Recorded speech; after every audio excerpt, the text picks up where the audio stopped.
Sorry, are we recording? Yes. Perfect. What's your name? I'm Michael. I'm Ben, and we are the Lorekeepers of Poznan. How you doing, Michael? Yeah, I'm doing good. We had a lot of very interesting things coming up from yesterday, and we wanted Yes. to quickly talk about it.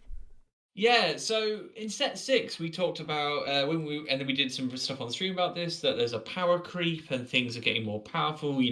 Cards that existed in set one, set two existed in set five and set six, but were cheaper, more powerful, and in TCG, this is referred to as a power creep, which is base cards start weak and then they sort of, get more powerful over time. Pokemon's a great example. Pokemon, when they first started, a very powerful Pokemon had 100 health. Now, basic Pokemon have 70, 80 health, right? It's called a power creep. Yeah. And it normally happens gradually over time, years even. We're talking about decades of We Pokemon to get to we there. saw small glimpses of like a little bit of power creep.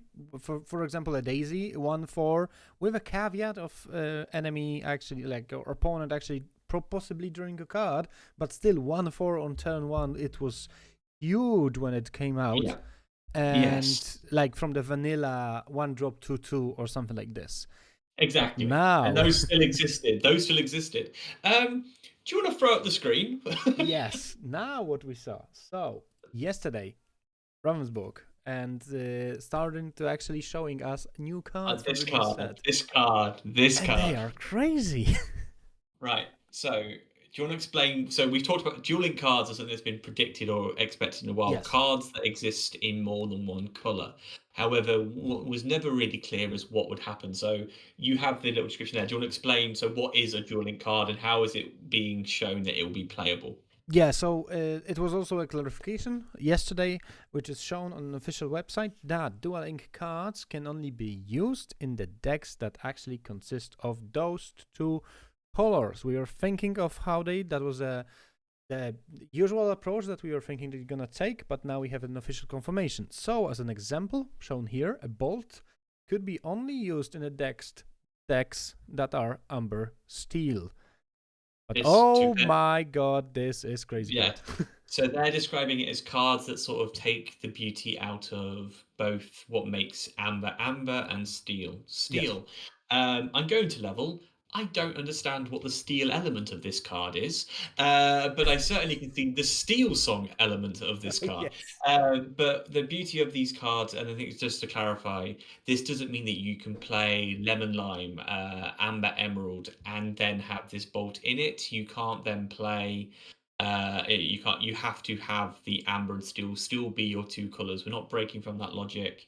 It means that while this card looks like a great thing to go in the sort of amber steel, sort of aggro deck that we've seen sort of come out of set five and set six most recently, Yep.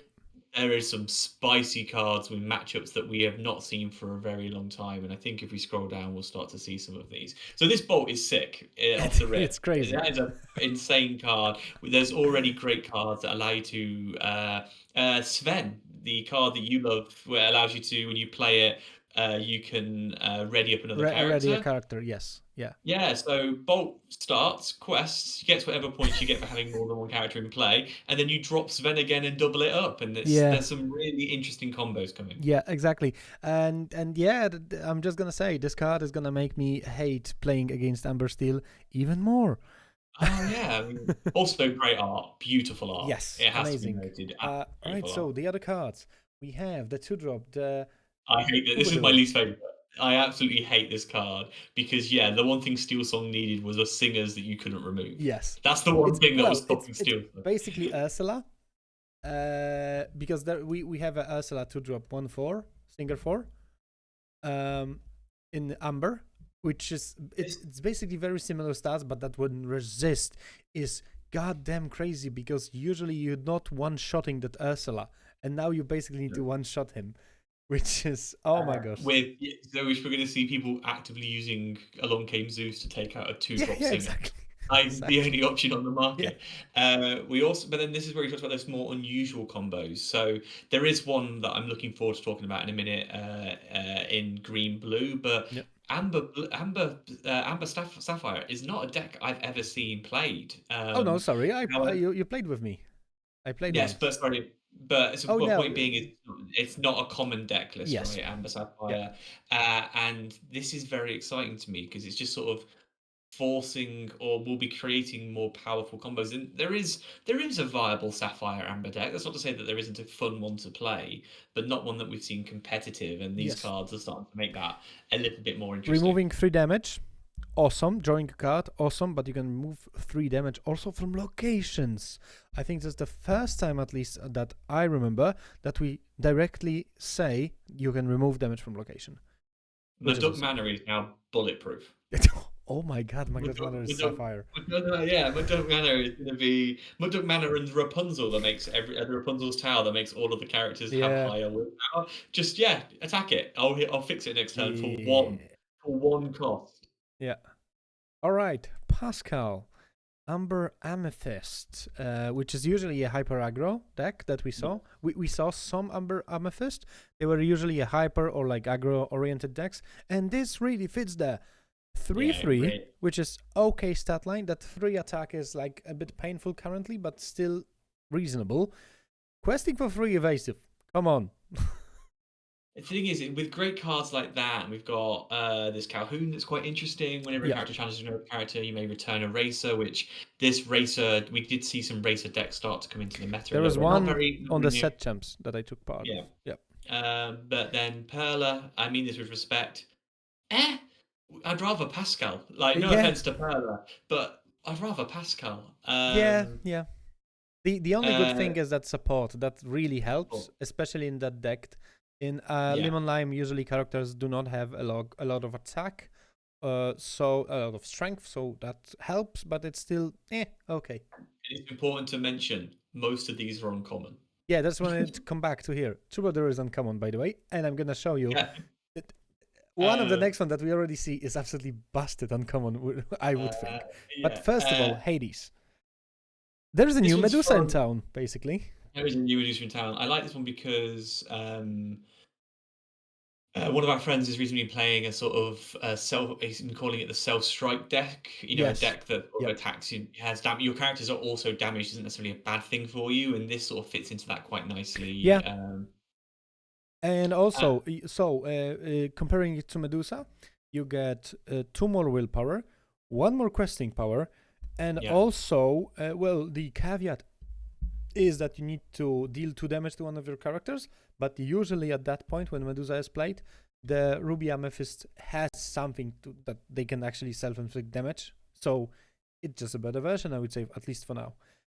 Funny one, I saw somebody on the subreddit talk about this today. The Madam Mim Elephant would be actually a phenomenal target for this card. You would drop 2 damage on it, banish something, and then next turn move 2 damage across automatically anyway. So you have effectively a sort of easy line there. Mufasa, I just love the art on this. It's such beautiful art. I love the art, but I absolutely hate that card. The card is awful. The card itself is awful, but the art is very good. I'm like, Shift 5, fine. 5/7, okay. Evasive with resist? Yeah. What do you mean? How do I, cope with that? No, I have no idea. Like, 2 Zeus. It's basically... And again, an important thing to mention, uncommon. Yes, exactly. Everybody's gonna have it. It's Inkable 7. Cusco. I was really excited when I saw those color combinations. Probably you know why. The card is really... meh. I think this one's interesting because actually with the right deck format, purple is often sort of spoilt for cards, and with bouncing mechanics and things like that, it could just put a lovely bit of pressure on your opponent that actually they may not be able to even down. In a perfect world, people think, oh, discard, you get rid of their last card. No, 3 cards down, that might be catastrophic for them. So if they've only got 3 in hand, this is... It has some nice interactions, I would say. For example, with Prince John. At the start of your turn, you discard one of your cards, enemy discards a card, and you draw basically and you draw 2. A card anyway. So that could be maybe an option, but for now I'm like, iffy. Okay, Mad Hatter. This is literally the reverse of Mad Hatter, which was, I think the previous one was if you challenge him, you draw a card. This one is when something challenges damaged characters, you draw a card. Fun. When damaged character challenges another character. Actually, so it's either side. It's not even on your own turn. That's a lot of fun, and I think it's a bit spicy in a quite fun way. Yeah. This 5 willpower is quite fine. He should be able to resist. Again, 3 attack. It's okay-ish, but questing for But 2, that's fine. again, who's playing Emerald Amber? Not a lot. Emerald, Oh yeah, Emerald Ruby. No, Ruby. it's a fun combo. The Mr. Smee's fine. It's a pretty art, but it's fine as a card. Yeah, Yokai is also okay. Yokai has some possibilities because we know that Emerald Sapphire decks are really top heavy. And yeah, and also the more as for the older, the existing Yokai Shift is also then available earlier as well. It's not a bad card for that reason. Wait, Clarabelle turn 3, by the way. Yeah. Because you ramp turn 1, turn 3, oh my god. Is it possible to pull off?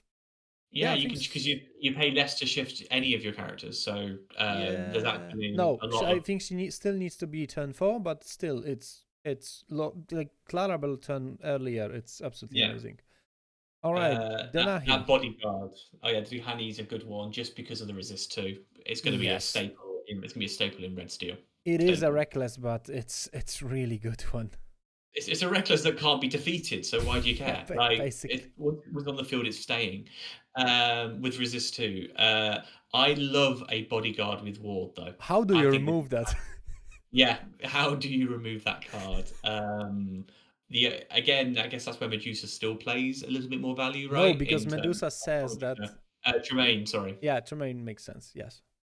Tremaine will still have value, but I sort of love a bodyguard that is that tanky that you just can't shift. Yes, it's staying there unless you B prep, which exactly. we don't know if B prep's staying around for long. We don't know. That might be. There's a lot of cards here that they are here to stay, and I sort of love that. Yep. Giant Cobra, Vanish. We know how it looks like. For 3, 4, it's fine. When you play this character, you may choose and discard a card, then gain 2 lore. That could be a really good finisher for those aggro-oriented Amethyst Steel decks. And particularly with bounce I lost mechanics to one of them this weekend in a horrible fashion, but yeah. How much is that to cost to drop? 3. Oh, sorry. 3, sorry. Yeah. Okay. Yeah, 3. So actually, that could be a really unpleasant. Effectively, it's a goat with caveats, right? Like you could, in theory, bounce. It's a rose with additional lore if you discard a card. Yeah, exactly. So you could bounce it and then replay it either the next turn or bounce it with you to play it, then bounce it and then hold on to it for the next turn, draw another card and then play it again. So it's quite an unpleasant card. If we get some good combos. If we get characters like so-and-so Lilo, Escape Artist, that actually are thriving when they are discarded, or maybe have an effect while you discard do something, this is like going hard. This is going really good. Obviously, it has an easy sort of elimination mechanic with the Vanish ability, which is quite new to set 7. But outside of that, 4/4 is nothing to bat an eyelid at. It's still a very powerful card outside of the lore mechanic. So usually the third 10-4 attack, what we saw, is only the Fox, if I'm correct. So this is good. Fox with good defense. Yes, exactly. This madness. All right, this is madness. I'm gonna say it now. Okay. This card is absolute madness. So you play it on your turn. Yes.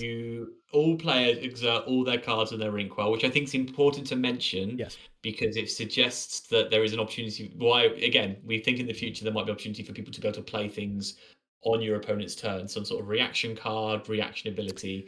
This then language suggests that's still not possible, because if you finish your turn and had 4 cards still in your inkwell, you have to exert them. Both of you do. You know what I think is said like this? It's because if the opponents leave some cards upwards, for example, or I do, they can say we cannot randomly choose them because we kind of know what card was inked and what is up. So it's like we are keeping the information in. That's why the same as Mufasa is saying, exert everything and then choose randomly. And then then each player will then, with more than 3 cards in their inkwell, return cards at random until there is only 3 in the inkwell, which is really funny because if you can somehow then quickly ramp back and hit bend to my will, you could really ruin some people's day. Yes. Like particularly with cards that we've got a lot of cards that have like reduce the cost of action. Yep. as it called, Owl Island for every character there. So trigger this, and then next turn go, actually I've got extra characters here. Yeah, I'm gonna play Bend to My Will for 5 or 4, yeah, and yeah, watch your opponent go. Okay, well, great. So, yeah, exactly. uh, Green Sapphire it's is actually being created to be a perfect answer to all of those Sapphire Ruby, Sapphire Steel decks, which yeah, I and I think like because then aggro decks against Emerald Sapphire are doing good. but we can hear this now. Judge, Oh yes, he's playing in guys when he didn't choose his cards right. yeah. God damn it. But it's going to be fun. These are lovely and cute. I love that we've This got is a strange the art, to be honest, compared yeah, to all of the others. It's a bit strange, but it's fine. yeah.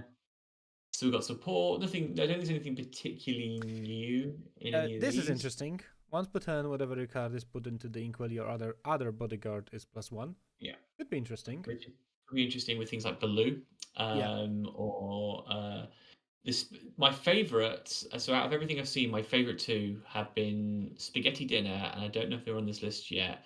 And the other one is the Glass Slippers. I don't know if you've seen the Glass Slippers yet. Yeah, we're gonna go to it in a second. No, I'm but Spaghetti Dinner is really funny because it's an aggro deck card. This card I feel is gonna be a menace. While this character has no damage, it gains resist +2. Only when he's not damaged. Interesting. Yeah, but it still resists too, so it's like Lawrence. You have to hit him hard. But you have to hit Then, him for 3 to actually lower the resist and then hit for 3 again. God, yeah, that's gonna be a nightmare. Some combo cards. Yeah, With some like lady in the Lady and trump. Tramp to allow Um, more of that lemon lime aggro. Really. yeah, nothing Uh, very interesting for now from this one. This Vanish 2/3. It's a yeah. card. All right, Jafar. I don't know if you saw that. Or when a chosen character gets, so it's like a mini. It's like a mini Crab. crab. Yes, Yeah, exactly. So it's Amethyst interesting. Steel gets another crab, basically. Yeah, which that's exactly what they need. Yes, But definitely. particularly as you can lure for 2 as well. That's quite good. Yeah. That's really good. All right, let's jump to the Reddit and look through some other cards that we saw. So I think Pella, we saw. I saw one earlier today, which just made me laugh. Which is Monsieur Mouche. yeah, Moosh. This Tika looks disgusting. This is the during your turn. We'll do a separate video, I think, on this one alone because I think there's going to be a lot of confusion. There hasn't been a lot of discussion already around this card. Yeah, but based on It's the current ruling and current like phrasing of the rules, it works only when on your turn you exert one of the characters of the enemy. It's not checking the state of the card when you play him. So it's not like your opponent has everything exerted when you start of your turn. You play him, and then you can activate the effect. No, it's only when on your turn you exert something. The problem is because we know that Elsa can exert exerted characters, the big one from first chapter. yeah. How is gonna work now? Yeah, so we'll have to confirm. But it's 12, an 12. interesting 12, 12. 12. Just good thing is 12, 12. When people are going to play and go, cool, let it go. Like nice card. No, I'm not Oh having it in my my life. god. Hades. Bye bye. Hades. Maleficent Nah, I'm not Dragon. dealing with that. Bye. Bye. I'm not dealing with that. You know what? Shifting this, an opponent plays Tremaine. And what is the shift on it? Shift. Yes, shift 7. Shift 7. It's going to be expensive to get going. Yeah. All right. This is also fun. Another moving damage. Oh, sorry. Wait. You. Yeah. Move damage. Damage is going to be very, very Yes. sort of fluid, I think, in set 7. All right. This one. Cards, yeah. So this is a basic support. We fine with that. Yeah. But this first, This you is only have very 2 copies. Yeah, which I think is fascinating. Yes, and it's an item, and then you can exert it and actually search your deck for a prince, which makes princess if you have a prince. Yes, yeah. So the idea is that you will then play something like Prince Eric to then look for your aerials. Yes. I think it's fascinating because you can only have two. It's going to have to be played in very smart places. Steel Song, for example, this could be Yeah. it's valuable, but it could be problematic for them Yes. because they're not singing, they're not putting the pressure on. I think it's a very interesting card, and I love this mechanic of limiting how many cards players can have. Yes. Yeah. And it's only a rare. It's very rare. Yeah. I haven't 3 seen cards into tag. play, draw a card. Yeah, that's Oh, again yeah, I haven't seen trying that. to turn Lemon Lime into aggro. Okay, This that's is the not one plus that needs 14, by the translation. way. Plus 14 on a turn 3 card. No. That's +1. You're going to see people are going to scan the card using a translate app during a tournament and go, huh? No, that can't be real. This is an interesting card because it's a combo card. We need to really see. There is some good Dolores cards out there already, but we need to see what this is going to be comboed We with. have some Madrigal decks, which are like Yeah. casually fun to play. They didn't like put up a fight in meta, but now looking at those cards, everything is gonna flip so hard that maybe. Nakamura's adding to their existing mechanic, which is pretty much just Pirates. damage, pirate damage output, Yes. either passively or through your more unique methods. Yeah, 1/6 with a challenger +3. That's absolutely fine in the pirate deck. Yeah. If you think about, for example, Nina's deck, that fits perfectly there. Okay, that's all from this post. Okay, and today's cards. Yeah. If one of your character was damaged this turn, gain 1 lore. This is So- basically a flute for red. Flute for red, and actually great follow up for those cards we talked about earlier, which is like you drop it and you do 2 damage Yes. to something else. You can actually go, oh, and because I did that, I gain 1 lore. And Yes, actually, it's sort of this very kind of nasty cycle. I think it's a lot of fun. I think 2 ink is also 2 cost is also quite a nice balance. Yeah, it's the same as the flute. One's too cheap. Yeah, one's too cheap, but 3, 4, it'd be too expensive to make it viable. Yeah, this looks really good. And I biggest- hate these cards. I hate these cards. This is our first legendary that we've seen. yes, Scrooge McDuck. If my opponent already has 4 items out, I'm calling it a day anyway. If they're on turn 4 dropping 4 items to make this play for free, I'm like, yeah, fair. You've won this one. yeah. If you think about, for example, Sapphire Steel. Yeah. Yes, that's really possible for the 4th turn to have. Oh my god, I'm so right. To have that 4 items. So that looks crazy good. And that this Tamatoa so perfectly fits the curve of Sapphire Steel. Oh my goodness, it's so perfect. You play this turn 6. Yeah. Yeah, you popsicle, sail the Azure Sea. So you're on 3. You ink on turn 3. You play Hiram, banish one of the popsicles. Then next turn you can ramp again, play popsicle, quest with Hiram. Fishbone Kill, typo, whatever you want to. And turn 5 you just drop the Tamatoa and you're hello. My popsicle. Turn 5 got Tamato, and then turn 6 potentially drop a lucky dime for free. Yeah, you quest and then you dime. It's crazy good. And then you dime and you automatically trigger that dime and get 2 lore. Like, actually, I don't know if the big Tamatoa will actually see play after with that Tamatoa, you can play big Tamatoa and dime in the same turn.